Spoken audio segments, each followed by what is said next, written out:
నా ఇష్టం తెలుసుకోకుండా నువ్వు ఇలా చేయడానికి వీల్లేదు శివ. నేను నీకు అధికారం ఇవ్వలేదు.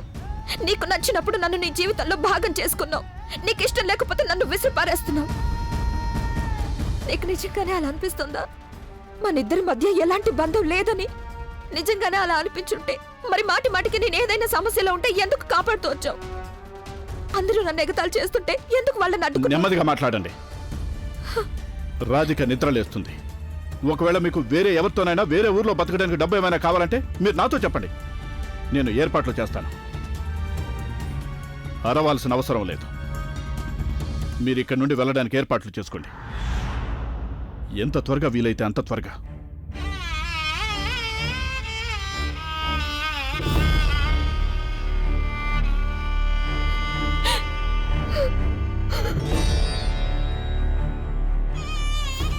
లేదు, నేను మీ ముందు బలహీనం కాకూడదు గంగా. నన్ను నేను సంభాళించుకోవాల్సిందే.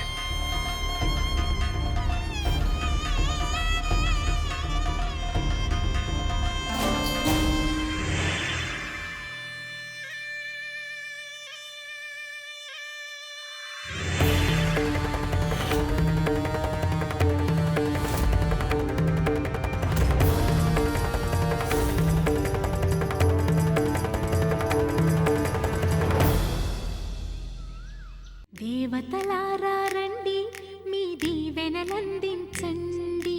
నోచిన నోములు పండించే నా తోడును పంపించండి. కలలో ఇలలో ఏ కన్నెకి ఇలాంటి పతి రాడనిపించే వరుణ్ణే వరముగా ఇవ్వండి. కని విని ఎరుగని వేడుకతో వివాహం జరిపించాలండి. అరే చూపించండి. గోరింటాకు చెయ్యంత అంటుకుపోయింది నిజమే, కానీ ఎంత ఎర్రగా పండిందో చూడండి. ఎందుకు పండకుండా ఉంటుంది? శివన్నయ్య తను ఎంతగానో ప్రేమిస్తున్నారు కదా.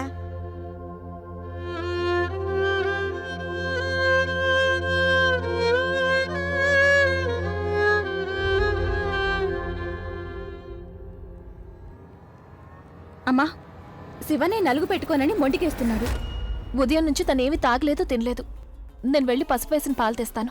అరే అరే ఆశ, నువ్వు కూర్చోమ్మా, లేదంటే గోరింటాకు పాడైపోతుంది. ఏం కాదంటీ. దీన్నే అంటారు గుణవంతురాలైన కోడలి లక్షణం అని. ఎంతగా ఆలోచిస్తోంది తన శివ గురించి.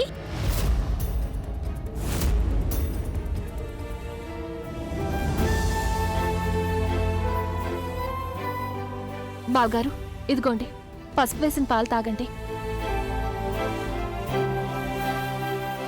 అమ్మా గంగా, ఇదిగోండి, ఇది మీ టికెట్.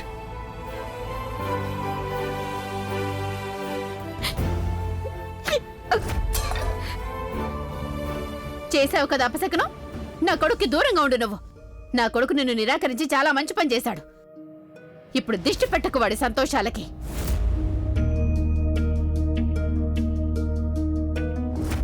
వదిన, నాకు తెలుసు నువ్వు అన్నయ్యని ఎంతగానో ప్రేమిస్తున్నావని, మరొకరిని తన పక్కన ఊహించుకోలేవని. కానీ ఇప్పటికీ మించిపోయిందేమీ లేదు. వెళ్ళండి, వెళ్ళి తనని ఆపండి. ఎవరికైతే హక్కుంటుందో వాళ్లే పెళ్ళి ఆపగలరు. శివనన్నే పరిస్థితికి తీసుకొచ్చారంటే నేనేం మాట్లాడలేకపోతున్నాను.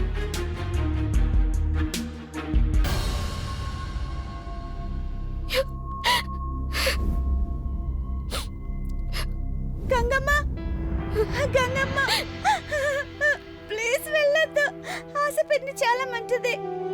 నేను తను ఎంతగానో ప్రేమిస్తున్నాను. కానీ మీరే నాకు అమ్మ. నేను మిమ్మల్ని అందరికంటే ఎక్కువగా ప్రేమిస్తున్నాను. తనకి నా గురించి ఏం తెలియదు. నాకేమి ఇష్టమో ఏమి ఇష్టం లేదు. తను నా హోంవర్క్ ఎలా చేయిస్తుంది. గంగమ్మ,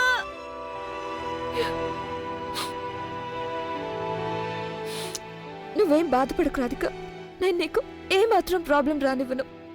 నేను నీ గురించిన ప్రతి విషయం, నీకు సంబంధించి ప్రతి చిన్న విషయం, నీకేమి ఇష్టమో, నీకేమి ఇష్టం లేదో, నీ ఫేవరెట్ డాల్ ఏది, భోజనంలో నీకేమేమి ఇష్టం, ఇవన్నీ నేను చక్కగా ఒక పేపర్లో రాసి మీ ఆశ పెన్నికి ఇచ్చేళ్తాను. ఓకేనా?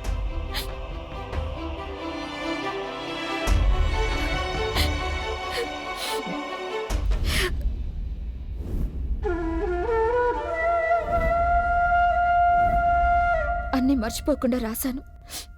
పైగా ఆశ చాలా తెలివైంది. నా రాధికకి ఎలాంటి ఇబ్బంది ఉండదు.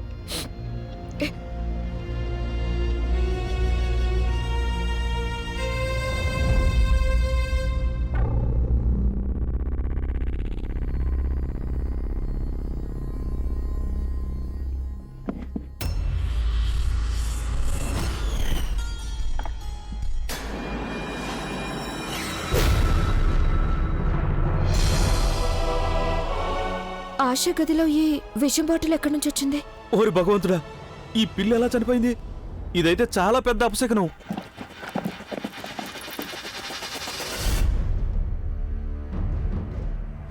ఏమైంది? అమ్మగారు, ఈ పిల్లి చనిపోయింది. ఎలా చనిపోయింది? బహుశా ఇది కింద పసుపు వేసిన పాలు ఒలికాయి కదా, వాటిని తాగినట్టుంది. ఆ గ్లాస్ ఎక్కడుంది? అది వాకిట్లో కుళాయి దగ్గర ఉంది అమ్మగారు.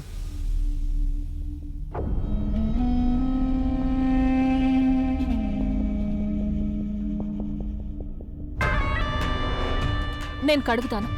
నువ్వు కష్టపడాల్సిన అవసరం ఏమీ లేదు. నీ చేతి గోరింటాకు పెట్టి. నేను చెప్పాను కదా, నేను కడుగుతాను. బయట నీకోసం టాక్సీ ఎదురు చూస్తోంది. నువ్వు వెళ్ళాలి కదా.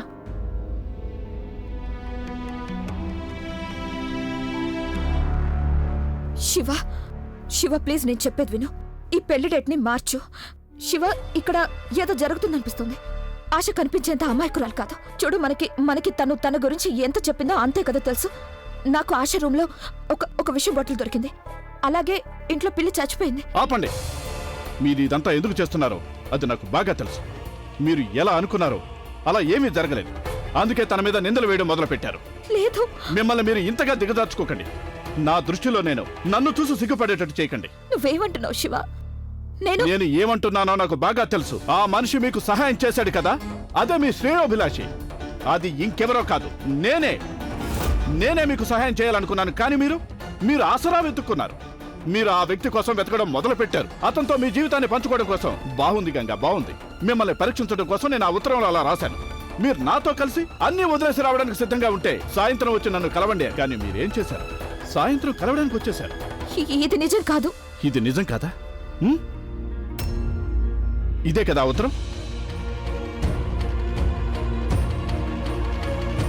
ఈ ఉత్తరాన్ని ఎందుకు కాల్చేశారు? మీ మనసు స్వచ్ఛమైంది అయితే మీరు ఈ ఉత్తరాన్ని ఎందుకు కాల్చేశారు? చెప్పండి, ఏమైనా జవాబు ఉందా మీ దగ్గర?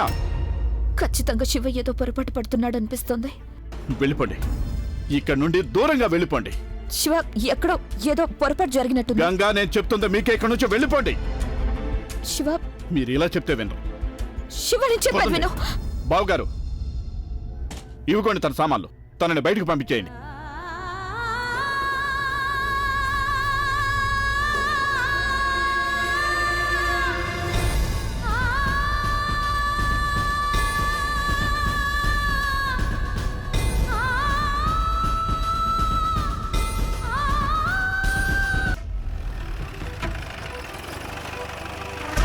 మా గంగా, నువ్వు ఎక్కడికి వెళ్ళడం లేదు. నువ్వు ఎక్కడి నుంచి వెళ్ళిపోతున్నావని అందరికీ అనిపించాలనే నేను ఆ టికెట్ తీసుకొచ్చి మీకు ఇచ్చాను. మీరు ఒంటరిగా లేరు, మేమున్నాం మీకు తోడుగా. నేను, ప్రియ, మేము మీకు సహాయం చేస్తాం. ఒకవేళ శివబాబు గారికి ప్రమాదం ఉంది అంటే మీరే ఆయనకి రక్షణ కవచం. మీరే ఆయన్ని కాపాడగలరు. ఏడవకండి. నాకు తెలిసి మిమ్మల్ని ఎక్కడ దాచాలో. వెళ్దామా? గంగ ఇక్కడి నుంచి వెళ్ళిపోతుంది. ఇక శివ ఖచ్చితంగా అసంపూర్ణంగా మిగిలిపోతాడు. సగం చచ్చిపోయిన తనని పూర్తిగా చంపడం అంత కష్టమైన పనేం కాదు కదా. చూసావు కదా నువ్వు నా బుర్ర ఎలా పనిచేసిందో. అరే నా బంగారు తండ్రి. కానీ ఇక ఆఖరి పని పూర్తయిపోయిందంటే అప్పుడు నాకు అన్ని సమస్యల నుంచి విముక్తి దొరుకుతుందనుకో. నీ కోపం చెప్తోంది శివ, మన ఈ బంధం అబద్ధం కాదు అని. నేను నా జీవితంలో చాలా కోల్పోయాను, ఇంకా కోల్పోలేను. గంగోదన, ప్రియా, ప్రియా, మీరు బానే ఉన్నారు కదా? నీకు నా మీద నమ్మకం ఉంది కదా? శివ ప్రాణాలకి ప్రమాదం ఉంది. నాకు చాలా బాగా తెలుసు మీరు అన్నయ్య గురించి ఆలోచిస్తున్నారని. నువ్వు లోపలికెళ్ళి శివన్ జాగ్రత్తగా చూసుకో. మీ అన్నయ్యని వదిలి ఎక్కడికి వెళ్ళకు.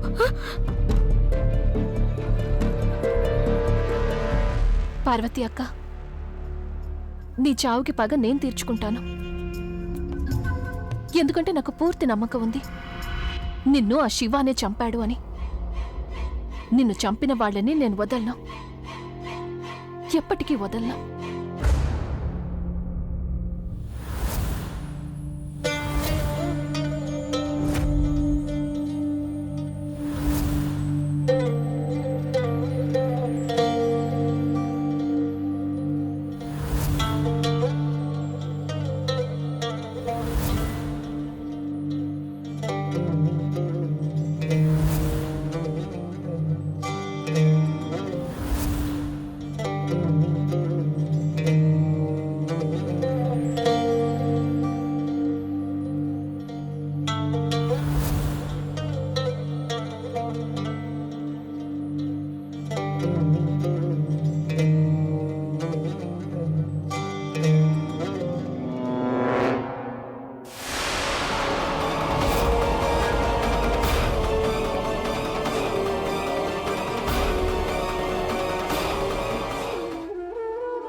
మిమ్మల్ని కలవాలని వచ్చాను.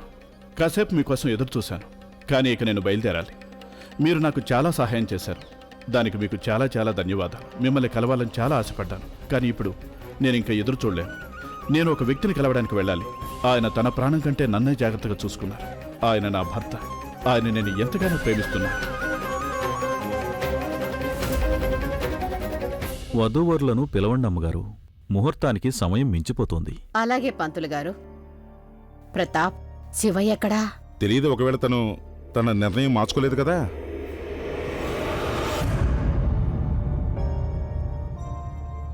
గంగోదర, శివన్న ఎక్కడికి వెళ్లారో తెలియడం లేదు. ఎవరికేమి చెప్పకుండా వెళ్ళిపోయారు.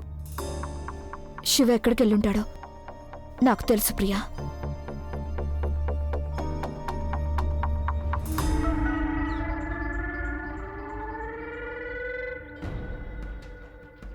ప్రతాప్ చెప్పు. అన్నయ్య, అది పంతులు గారు మాటిమాటికి మిమ్మల్ని అడుగుతున్నారు. పెళ్లి మొత్తం దాటిపోతుంది. లేదు ప్రతాప్, నేను ఈ పెళ్లి చేసుకోలేను. అందరికీ చెప్పే. హలో హలో అన్నయ్య, నాకు నీ మాట వినిపించడం లేదు. నువ్వెక్కడున్నావు? ప్రతాప్, నేను నిన్న మనం వచ్చిన చోటే ఉన్నాను. సరే, మీరు అక్కడే ఉండండి, నేను ఇప్పుడే వచ్చేస్తాను. ఏమైంది? ఏమన్నాడు శివ? అయ్యో, నువ్వెక్కడికి వెళ్తున్నావు ఇప్పుడు? నువ్వు ఈ పెళ్లి చేసుకోనని చెప్పడం మంచిదయింది. ఎందుకంటే నేను ఇక్కడికి నిన్ను పెళ్లి చేసుకోవడానికి కాదు, మా అక్కను చంపినందుకు పగ తీర్చుకోవడానికి వచ్చాను. నాకు ముందు నుండి అనుమానంగా ఉంది, మీరే మా అక్కను చంపేసుంటారని. అందుకే నేను నా ప్లాన్ని సక్సెస్ చేయడం కోసం రాధికను అడ్డం పెట్టుకోవాల్సి వచ్చింది. ఆ తర్వాత రాధికను కలవడం మొదలుపెట్టాను. కానీ గంగ మా ఇద్దరి మధ్యలోకొచ్చి నా ప్లాన్ మొత్తం పాడు చేసింది. ఇక ఆ రోజు గుడిలో నేను మీకు పార్వతికి జరిగిన గొడవ గురించి మాట్లాడినప్పుడు మీ జవాబు విని నాకు నమ్మకం కలిగింది, మీరే మా అక్కని చంపేసుంటారని. ఆ రోజు పార్వతి అక్క కాదు, నేనే అక్కడికి వెళ్ళాను ఆ రోజు ఒక వ్యక్తిని కలవడం కోసం. నన్ను చూసి మీరు పార్వతి అక్క అనుకున్నారు. మీరు మీ భార్యని అనుమానించారు, తనను చంపేశారు. ఏంటి ఆశా, ఇదంతా అబద్ధం. చాలా ప్రేమించారు కదా మీరు మీ భార్యని. ఇదేనా మీ ప్రేమ? అసలు నిజమేమిటంటే బావగారు, మీరసలు ఎవరిని ప్రేమించలేదు. పార్వతి అక్కనే కాదు, గంగని కూడా ప్రేమించలేదు. ఎందుకంటే ప్రేమ ఉన్న చోట అనుమానానికి అసలు ఎలాంటి చోటు ఉండదు. మీకు తెలుసా బావగారు, గంగ మిమ్మల్ని ఎంతగానో ప్రేమిస్తోంది. అయినా మీరు నన్ను పెళ్లి చేసుకోవడానికి సిద్ధపడ్డారు. ఎందుకు? నన్ను కూడా మీరు అంతం చేయాలనుకున్నారు. మా అక్కను చంపినట్టు నన్ను చంపాలనుకున్నారు. లేదు ఆశా, నేను పార్వతిని చంపలేదు. చాలా అబద్ధాలు చెప్పారు మీరు. ఇక చాలు. నాకు వీలయ్యుంటే ఆ రోజే గుడి బయట నేను మిమ్మల్ని చంపేసుండేదాన్ని, మీరు పార్వతి అక్కని అనుమానించారన్న విషయం చెప్పినప్పుడు. కానీ అప్పుడు నాకు అవకాశం దొరకలేదు. ఆ అవకాశం నాకు ఇప్పుడు దొరికింది. ఇక ఈ రోజు మీరు తప్పించుకోలేరు. అర్థమైందా మీకు?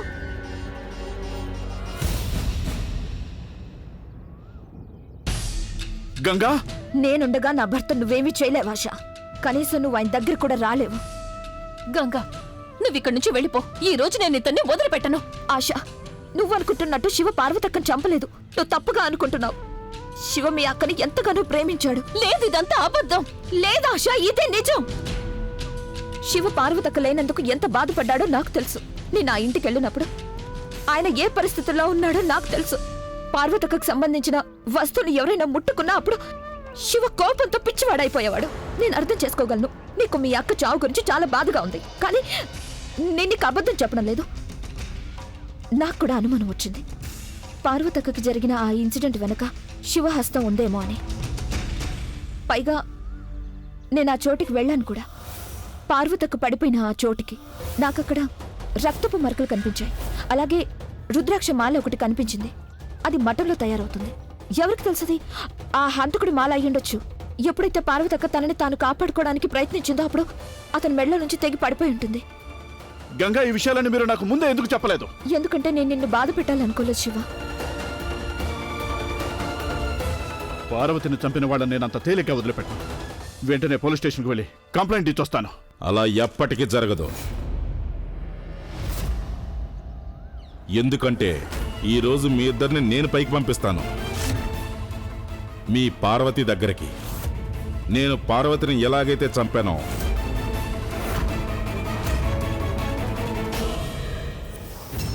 ఈరోజు మిమ్మల్ని కూడా అలాగే అంతం చేస్తాను నేను. పార్వతిని చంపింది నువ్వా? అవునన్నయ్య.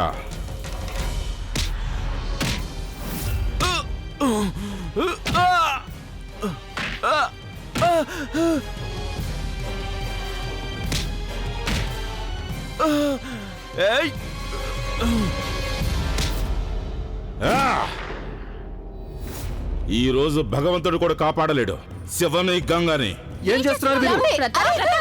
ఆగండి, ఎవరు ముందుకు రావడానికి వీల్లేదు. ఆ గన్ కింద పడేయండి ముందు. అనయ్య, నీకు మతిపోయిందా ఏంటి?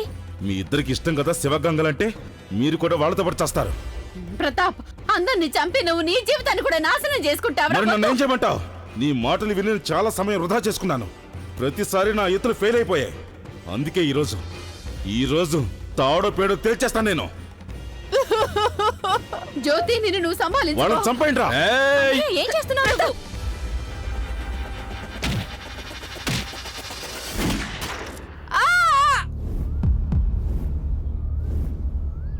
అమ్మా, అమ్మా, అత్తయ్య, అత్తయ్య, అమ్మా, అమ్మా, అమ్మా, అత్తయ్య, అమ్మా, అమ్మా. అత్తయ్య. బాబు శివ, బాబు శివ, నన్ను క్షమించు బాబు, నన్ను క్షమించు బాబు. నువ్వు నన్ను ఎప్పుడు కూడా కన్న తల్లి కంటే ఎక్కువగా అనుకున్నావు. నేనెప్పుడు నిన్ను సవతి కొడుకులాగానే అనుకుంటూ వచ్చాను. అమ్మ, ఇప్పుడు క్షమాపణ అడగకూడదు, ఆశీర్వాదం ఇవ్వాలి అంతే. నేను నీకు ఏమి కానివ్వనమ్మా, ఏమి కానివ్వను నీకు. బావగారు, చెప్పండి. త్వరగా అంబులెన్స్ కు ఫోన్ చేయండి. మీకేం కాదత్తయ్యా. అల్లుడు గారు, నేను చెప్పేది వినండి. పోలీసులకి ఫోన్ చేయండి. ప్రతాప్ ఏదైతే చేశాడో దానికి వాడికి తగిన శిక్ష పడేలా చెయ్యాలి.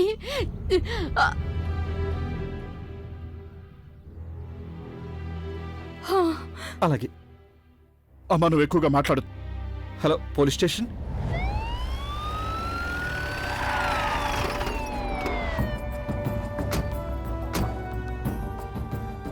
ప్రతాప్,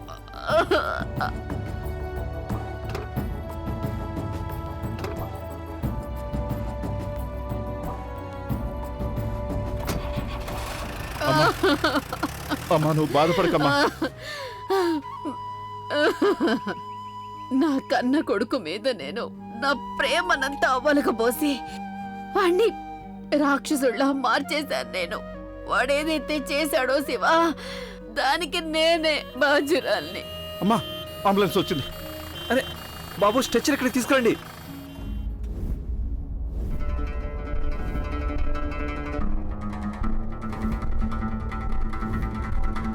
అత్తయ్యతో పాటు నేను హాస్పిటల్కి వెళ్తాను. పదండి.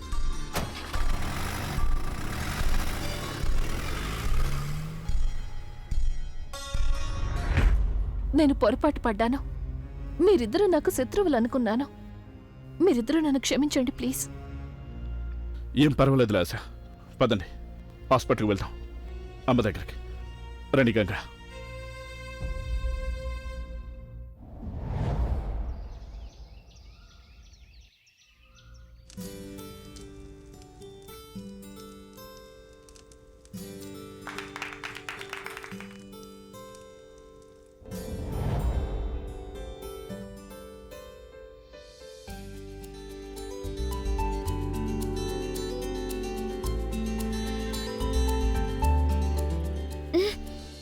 ఏమైంది? కనీసం ఎప్పుడైనా మీసాలు తీయొచ్చు కదా, గుచ్చుకుంటున్నాయి.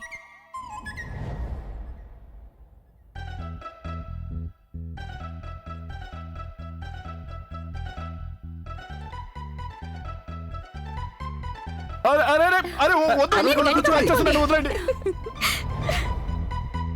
అయిపోయిందా? అయిపోయింది. అరే ఒక్క నిమిషం, ఒక్క నిమిషం. ఎక్కడికి ఆగండి. ముందు ఏది చూపించండి చూడండి మాకు. శివ. అబ్బా, ఒకసారి చూపించండి. చూడండి శివ. ఒక్కసారి ఒక్కసారి చూపించండి. ఏది తీయండి, తీయండి. చూపించన్నయ్యా, ఒకసారి చూడండి శివ. బావగారు, బావగారు చేయి తీయండి.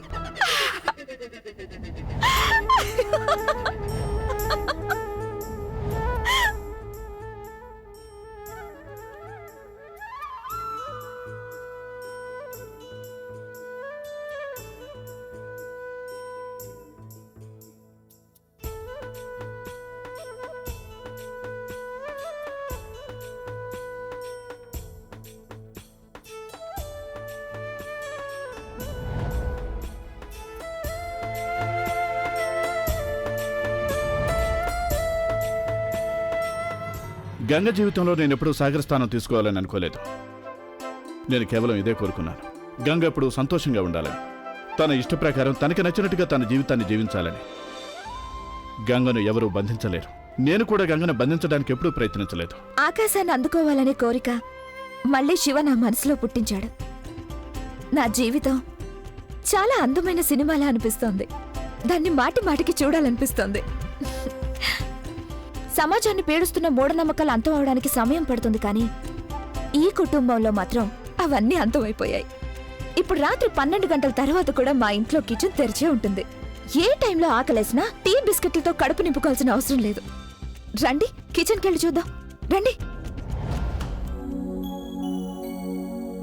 నేనిక్కడ ఐస్ క్రీం పెట్టానే, ఏమైపోయింది? ఎవరైనా తినేసుంటారా?